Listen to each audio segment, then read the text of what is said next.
Hello everyone, terrific Sharma शिफिका में मैं अपने सभी व्यूअर्स का बहुत सारा वेलकम करती हूँ।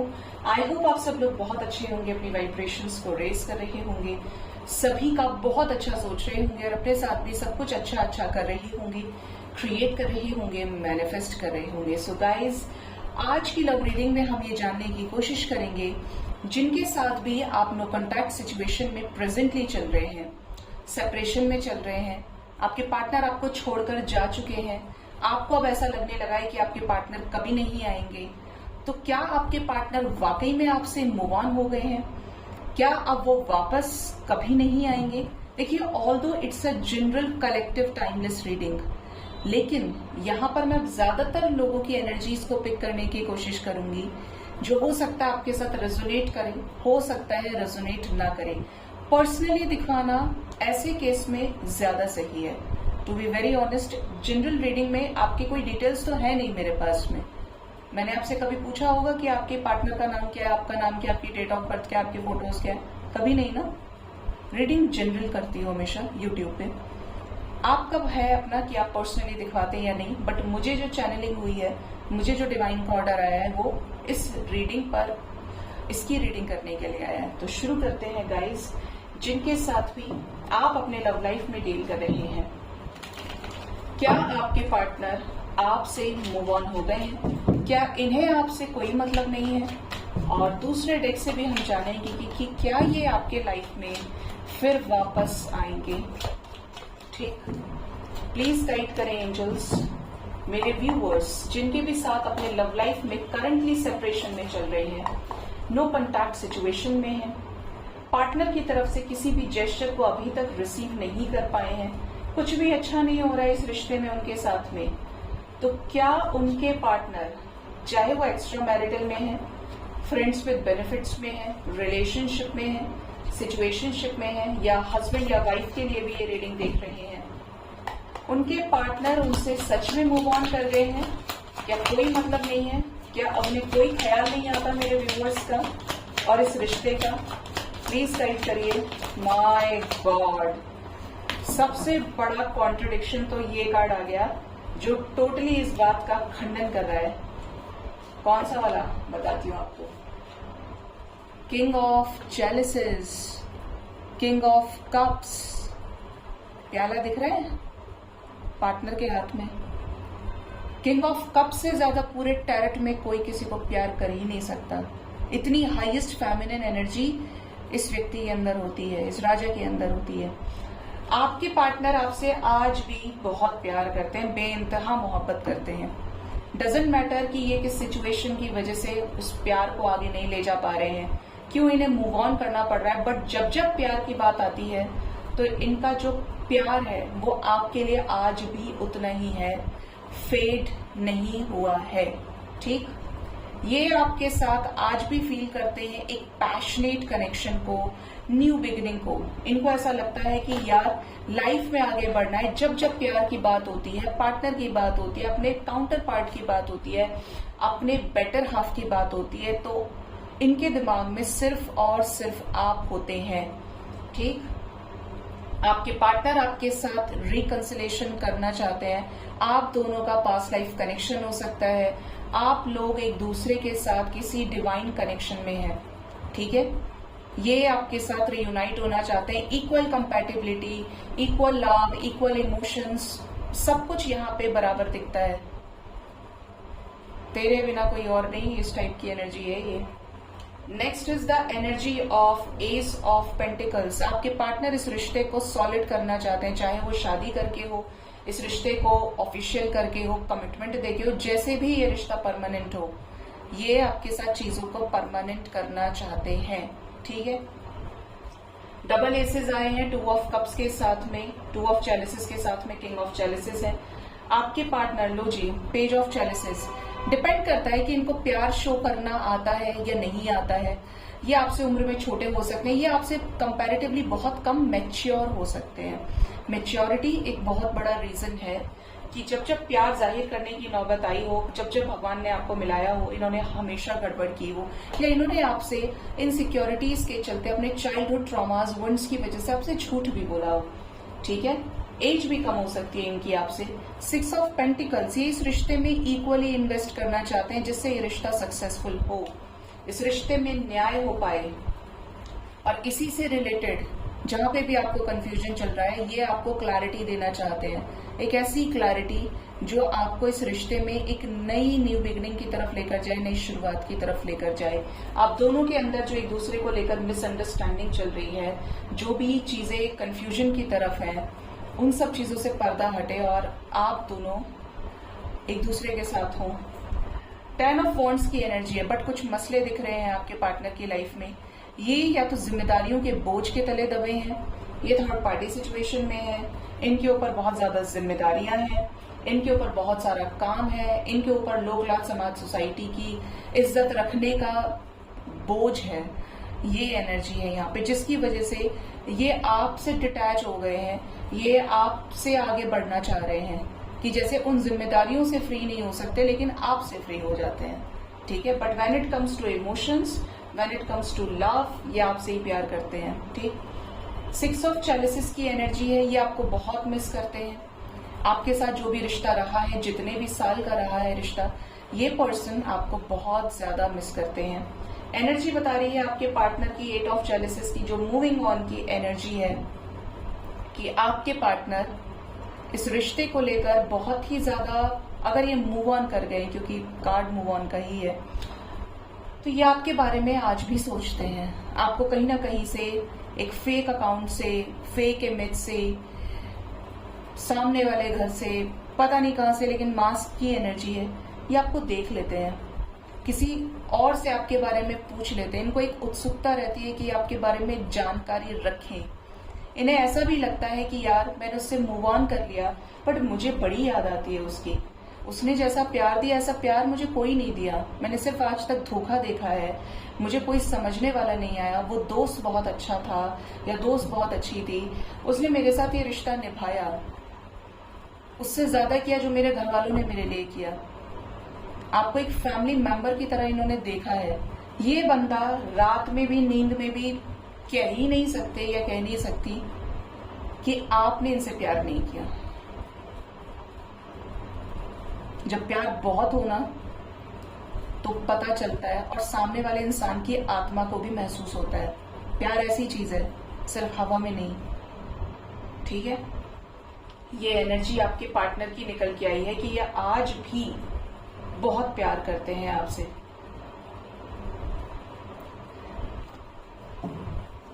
तो मूव ऑन क्यों हो गए? आपने बर्डन की एनर्जी दी। मूव ऑन होने का रीजन क्या है? ये काफी समय तक सोचे हैं अपने कमिटमेंट को लेकर, कमिटमेंट दें या ना दें, करियर को लेकर फोकस्ड रही हैं, जिसकी वजह से चीजें खराब हुई है, बीच में रुक गई और आज भी रुकी हैं, ठीक है। आपके रिलेशनशिप में नजर आता है लव मैरिज को लेकर इश्यूज, कोर्ट मैरिज करने की बात आई, जहां पर चूज करना पड़ा कि आप में से, अपने पेरेंट्स में से किसी को चूज करें या सिर्फ आप दोनों ही बचेंगे अगर ये आपके साथ शादी का डिसीजन लेते हैं, घर परिवार सब इनको अलग कर देंगे अपने से। तो ये एक कारण हो सकता है। कोई ऐसी थर्ड पार्टी जरूर है जो इनकी जान ले ले, जान से मार देंगे, कहीं भी दिख गए तो उसको भी मारेंगे, तुमको भी मार देंगे, ये भी एनर्जी है। अच्छा खौफ खा सकता है इस एनर्जी से, क्योंकि किंग ऑफ एथम्स है और वो भी 4 ऑफ वॉन्ड्स के खिलाफ, लव मैरिज के अगेंस्ट। तो आपके पार्टनर ने चाहा तो यही कि वो सब कुछ हो जो आप और ये चाहते हैं, बट यहाँ पर कुछ ऐसे फैक्टर्स जरूर निकल के आए जहाँ पे इनको ऐसा लगता है कि यार वो तो मेरी लाइफ में चलो 4 साल से, 5 साल से, 10 साल से है, जिनका रिलेशनशिप रहा है, जो प्यार वाले रिलेशनशिप में रहे हैं, लेकिन माँ बाप के साथ तो मेरा बहुत पुराना साथ है, कैसे बसे बसाए घर को, मेरी वजह से और लोग मर जाएं, क्या फायदा इस चीज का, ये सोच रहे हैं। इसीलिए यहाँ पे किंग ऑफ कप्स आए थे, क्योंकि king of cups is feminine energy complete, और जो इतना फेमिनिन हो उसको तो फर्क पड़ेगा कि उसकी वजह से किसी और को तो कष्ट नहीं हो रहा है। राजी राजी तो ठीक है, लेकिन किसी की बद्दुआएं लेके कैसे प्यार करना, ये एनर्जी आपके पार्टनर की निकल के आई है।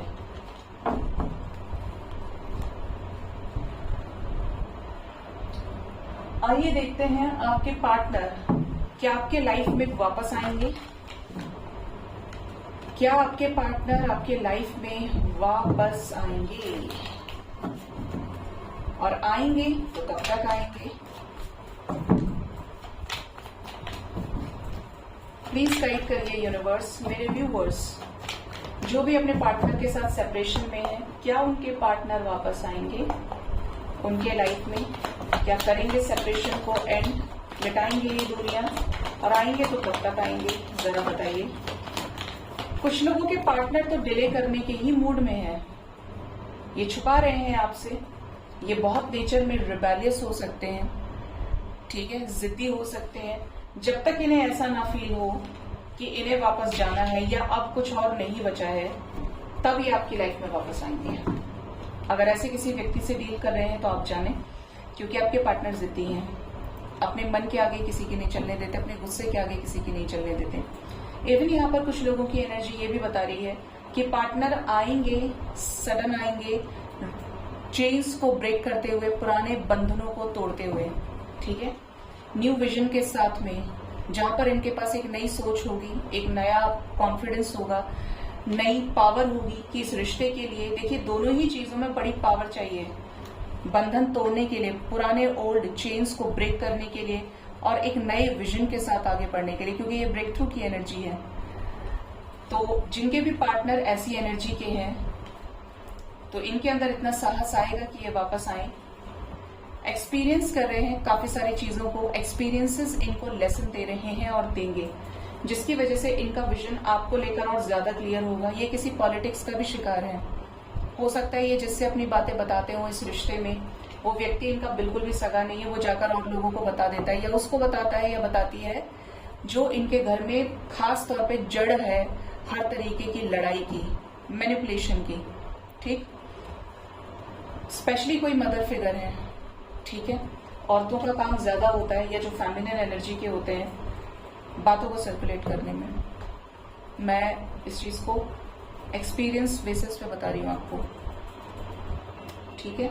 जिसकी भी फेमिनिन एनर्जी है, जो मैस्कुलिन होते हैं, वो ज्यादा इमोशंस को वैल्यू नहीं करते हैं, लेकिन जो इमोशनल होगा वो अपने इमोशंस को एक्सप्रेस करता है। तो यहाँ पर कोई थर्ड पार्टी तो है जो पॉलिटिक्स की एनर्जी में है, मास्क की एनर्जी में, इनके सामने बहुत ज्यादा केयरिंग है, नर्चरिंग है, लेकिन इनका बुरा करने में भी जिम्मेदार है। Next is flowering. कुछ लोगों के लाइफ में थर्ड पार्टी एनर्जी है, जिसकी वजह से पार्टनर डिले कर सकते हैं आने में, जब तक ये थर्ड पार्टी रिलीज ना हो जाए। रोमांटिक थर्ड पार्टी है, ठीक है।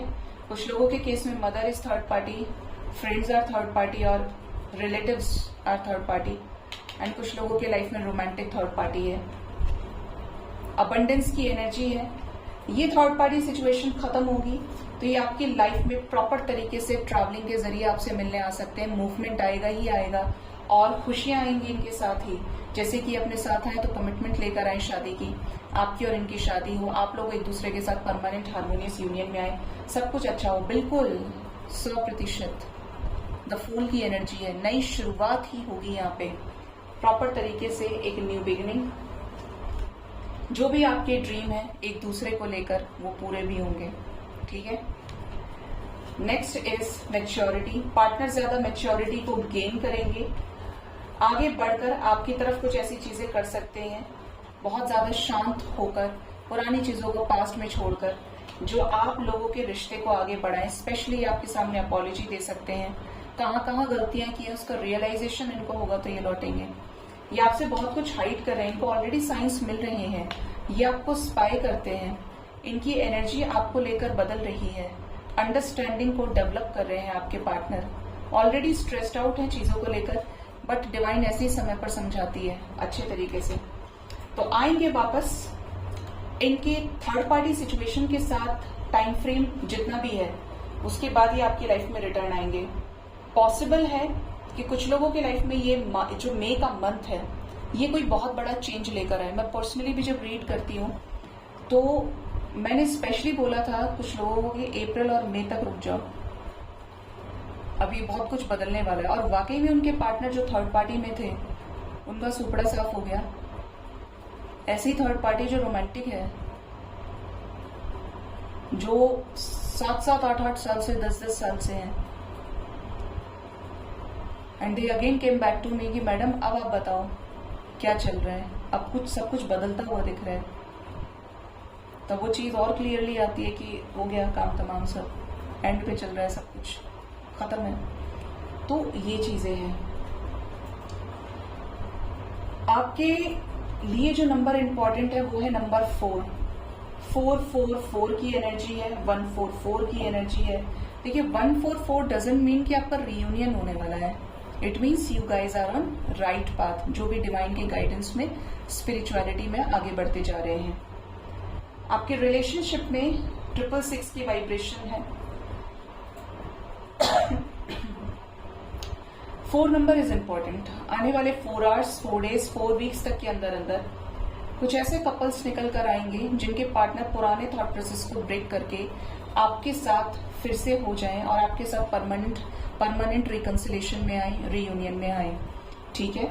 इवन तो यहाँ पर कोई ऐसा चेंज नजर आता है जो थर्ड पार्टी को उखाड़ फेंकने से रिलेटेड होगा, जो इनकी लाइफ में नथिंगनेस को जीरो करेगा। नथिंगनेस में तो अभी चल रहे हैं, बट इस डार्क एनर्जी से इन्हें बाहर निकालेगा हीलिंग के जरिए। इल्यूजन से ये ऊपर उठेंगे और डिवाइन की गाइडेंस को फेस करेंगे। इनके एक्शंस में इंटेंसिटी आएगी, किसके लिए? कुछ क्रिएट करने के लिए। ठीक है, ये एनर्जीज निकल के आई है। सो गाइज, ये थी रीडिंग। देखते हैं एंजल्स आपको क्या गाइड करना चाहते हैं। एंजल्स की गाइडेंस आपके लिए क्या है?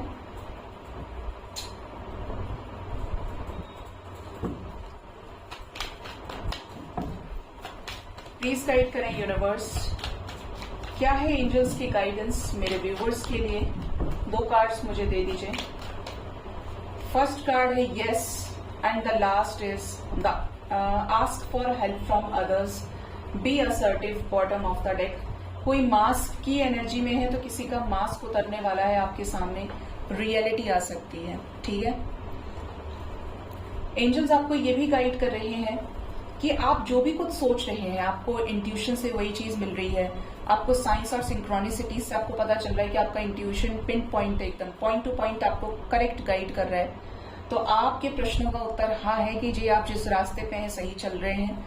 आपको लग रहा है कि आपका रियूनियन जरूर होगा, इंट्यूशन से आप वो सही मैसेजेस रिसीव कर रहे हैं और रियलिटी में वो चीजें हो रही हैं। तो it's a big positive sign for you. ठीक है। Next is ask for help from others. ये उनके लिए मैसेज है जो बिल्कुल अकेले सफर कर रहे हैं, जिनको ऐसा लग रहा है कि अब मैं क्या करूं, मुझे किस रास्ते जाना चाहिए, क्या मुझे किसी से कुछ पूछना चाहिए, क्या मुझे किसी से कुछ नहीं पूछना चाहिए, इंतजार करूं, क्या करना है, कैसे। You decide. ठीक है। जो आपकी आत्मा कहती है वही करना है। जब तक आत्मा से आवाज नहीं आए कि आपको किसी से पूछना है तो आप मत पूछिए। आपको लगता है कि आपको किसी से पूछना चाहिए, अब बस बहुत हुआ, तो आप बिल्कुल पूछिए। मदद लेना, किसी सही व्यक्ति से सलाह लेना गलत नहीं है। ठीक है। दूसरा, ये चीज ठीक है कि आप रीडिंग देखते हैं, अच्छी बात है। मुझे किसी ने मॉर्निंग वाले वीडियो में कमेंट किया था, तो मुझे जरूरी लगा कि मैं एक्सप्रेस करूं, ऑल्दो मुझे नहीं पता कि वो रीडिंग देख रहे हैं या नहीं देख रहे हैं। मॉर्निंग वाले वीडियो में बोलना ज्यादा चाहिए था या नहीं था, बट कहीं ना कहीं वो हिट हुआ मुझे। और हिट इसलिए हुआ कि उन्होंने मुझे बोला कि मैडम आप बोलते हो कि सब कुछ नश्वर है नश्वर, भगवत गीता में लिखा है, तो फिर ये रीडिंग तो हमें उम्मीद देती है, तो फिर ये रीडिंग क्यों जो हम कर रहे हैं या जो आप सुन रहे हैं। नाम तो उन्होंने और कुछ और बोला था, जो एक बड़ा भारी शब्द है जिसका मैं प्रयोग करना नहीं चाहती। वो कहीं ना कहीं मेरी प्योरिटी के ऊपर जरूर सवाल खड़ा कर देगा फिर। और सवाल खड़ा करने वाले देखिए इंसान कोई भी नहीं होते। सवाल सिर्फ मैं समझती हूँ जैसे महादेव मुझसे पूछे कि काम सही नहीं किया क्या, क्योंकि मुझे हर दिन रिपोर्ट देनी है उन्हें। और जो चीज ब्रह्मांड के मालिक से जुड़ी हुई है वो चीज छोटी नहीं हो सकती। ठीक है। सब कुछ नश्वर होने के बाद भी कर्म का विधान जो है वो हमें कर्म करने के लिए बाध्य करता है। हमें पता है सब कुछ नश्वर है, आज हम नहीं है, कल को हमारा पार्टनर नहीं है, कल को ये कुर्सी टेबल में सब कुछ पुराने होने, सब कुछ नष्ट होने हैं। लेकिन क्या सब कुछ पता नश्वर होने के बाद भी हम अपना कर्म करना छोड़ दें? कर्म के साथ अगर हमें आसक्ति है तो हमारा दोष है, और कर्म के साथ अगर हमें ये समझ में आ गया कि ये सिर्फ कर्म करना है, उसकी आसक्ति हमारे अंदर नहीं आनी चाहिए, नहीं आनी चाहिए। हमें विरक्ति पता होनी चाहिए ये पता होना चाहिए कि मैं भी जरूरी हूँ खुद के लिए, और ये सब भगवान की माया है, क्योंकि ये दिन दिन बदल रही है, प्रतिपल बदलती है। तो वहां पर असेंशन है, वहां पर डिविनिटी है। ठीक है, आपने कभी नहीं देखा होगा कि नश्वर होने के बाद भी साधु संत अपने प्रवचन देने बंद कर देते हो, खाना पीना त्याग देते हो। कुछ दिन के लिए फास्ट रखते हो तो अलग बात है, बट ऐसे आपको बहुत कम मिलेंगे जो अन्न जल सब कुछ त्याग दिए और हजारों साल से तपस्या कर रहे हैं। ये पहले होता था, अब नहीं होता है। एटलीस्ट कोई टाइम फ्रेम जरूर होगा कि 1 साल के लिए छोड़ा है, 2 साल के लिए छोड़ा है, या चावल सवा के चावल पे चल रहे हैं, या पानी पे चल रहे हैं, कुछ तो ले रहे हैं मदर नेचर से। नश्वर होने के बाद भी पांडवों के मन में बड़ी शांति थी, वो युद्ध नहीं चाहते थे। उन्होंने तो बोला था हमें 5 गांव दे दो, लेकिन दुर्योधन ही था जिसने बोला था कि सुई के नोक के बराबर भी जगह नहीं देंगे। भगवान श्री कृष्ण जानते थे कि इन्हें कोई लालच नहीं है, लेकिन फिर भी युद्ध हुआ, क्योंकि उनके जो कर्म थे वो भरते चले गए, कर्म के गढ़े उनके भर गए, तो फोड़ने जरूरी थे। तो नश्वर होने के बाद भी यह हमारे हाथ में है कि हम कर्म सही करें या गलत करें, इस पे चॉइस हमारी है। लेकिन कर्म ना करें ऐसा नहीं हो सकता, क्योंकि कर्म उसी दिन पूरे होते हैं, उसी दिन बैलेंस होते हैं जिस दिन आप कर्म उसी दिन फुल स्टॉप होंगे जिस दिन आप ये संसार को छोड़ देंगे। तो सब कुछ नश्वर होने के बाद ये चीज हमें सिखाती है कि हमें डिटैच रहना चाहिए। हमें अटैचमेंट होता है, लेकिन हमें ये पता होना चाहिए कि अगले ही पल मैंने इससे उम्मीद करी तो मुझे उल्टा डंडा पड़ेगा। ठीक है, आपने पार्टनर से प्यार किया, आप उम्मीद से रीडिंग देखते हैं, बट जो एंजल गाइडेंस मैं डिलीवर करती हूँ आपको, दोनों टाइम या एक ही टाइम डिलीवर करती हूँ, अगर उससे आपने खुद को जोड़ लिया, आपको अपना असल मकसद समझ में आ जाएगा कि जिंदगी क्या है। आपको पता होना चाहिए कि पार्टनर आ रहा है तब भी ठीक है, और नहीं आ रहा है तो क्या उनके आने से ना आने से जिंदगी खत्म हो गई? क्या अब कुछ नहीं बचा? क्या इस जिंदगी में परमात्मा नहीं है, संसार नहीं है? संसार तो तब भी है जब वो थे, संसार तब भी है जब वो नहीं थे। ये आपके ऊपर डिपेंड कर रहा है। आप कॉन्शियस रहिए, अवेयरनेस लेना आपका काम है। आपके साथ एक एक चीज घटित हुई है, लेकिन डिटैचमेंट में रहना और अटैचमेंट में रहना, ये आपकी चॉइस है। मुझे तो मेरा सोल पर्पस मिला है। आपने हमेशा नोटिस किया होगा, मैं जस्टिफाई भी नहीं कर रही हूँ, क्योंकि मैं अपने मन को खाली करके चलती हूँ हमेशा देखा होगा पर्सनल रीडिंग्स पेड है। अब वहां से कितने लोग मुझे पर्सनली पूछ रहे हैं, नहीं पूछ रहे हैं, वो मेरा कर्म है कि मैं उनको किस ऑनेस्टी के साथ डीप रीडिंग के जरिए गाइडेंस दे रही हूँ, या मैं उस पर टाइम पास कर रही हूँ। क्योंकि आपको 1-2 के अलावा ज्यादातर टाइम पास रीडर्स मिलेंगे जो सिर्फ इसके लिए काम करते हैं, जिन्होंने कोर्स किया है, बाकायदा सीख कर आए हैं। And I always tell you all कि मैंने सीखा नहीं है, मुझे ड्रीम्स के जरिए गाइड हुआ है, और इसी वजह से मुझे ये गाइडेंस भी नहीं है कि मैं किसी को सिखाऊं। ठीक है, तो पर्सनल रीडिंग्स पेड रहती है, क्योंकि उसका रीजन है क्योंकि मुझे सोशल कॉज के लिए चाहिए, खुद के सर्वाइवल के लिए भी चाहिए, क्योंकि मैं संत नहीं हूं। मैं भी इसी मटेरियलिस्टिक वर्ल्ड में रहकर टैरेट कर रही हूँ। हाँ, इससे मैं अटैच होती हूँ या डिटैच होती हूँ, ये मेरी चॉइस है, और ये मुझे समझ में आ गया है कि आपको डिटैच ही रहना चाहिए। आपने कभी नहीं देखा होगा मेरी किसी भी पोस्ट पे, इतना टाइम से मैं टैरेट कर रही हूँ कि इस रीडिंग पे इतना डिस्काउंट चल रहा है, इस ब्रेसलेट पे इतना डिस्काउंट चल रहा है, इस हीलिंग पे इतना डिस्काउंट चल रहा है। आता है तो भी ठीक है, और नहीं आता तो और भी ठीक है। जो आएगा महादेव की मर्जी से आएगा, और जो नहीं आएगा वो भी उनकी मर्जी से ही होगा। तो मैं तो सरेंडर रहती हूँ, आप अपना देख लीजिए। मेरे लिए तो सोल पर्पस है, एक मकसद के साथ उन्होंने भेजा है। ठीक है, तो आपको यही गाइड किया जा रहा है गाइस कि आप अपनी वर्थ को पहचानें, प्यार करें, लेकिन आसक्ति के साथ नहीं। जो चीज आपको बांधे, प्यार बंधने वाली चीज नहीं है। जिसने भी बांधने की कोशिश की है वो मोह है, प्यार नहीं है। और जिसने भी बांधने की कोशिश की है वो जंजीरें बहुत बुरी तरीके से टूटी हैं, चाहे कोई सही। ठीक है, बाकी आपकी पर्सनल लाइफ है, आप जितना लेना चाहें उतना लीजिए। आप एक अलग तरीके से दुनिया देख रहे हैं और मैं एक अलग तरीके से देख रही हूँ। हाँ, अगर इस दुनिया में आप उस चीज को फील कर पाते हैं और आपकी जिंदगी बदलती है, तो उसके लिए मुझे वाकई में मैं थैंकफुल रहूंगी यूनिवर्स को कि ये सोल पर्पस मुझे दिया करने के लिए। तो गाइज ये थी रीडिंग। होप इस रीडिंग से आपको गाइडेंस मिली होगी। अपना बहुत ज्यादा ख्याल रखिए। Thank you so much. Bye bye. Take care.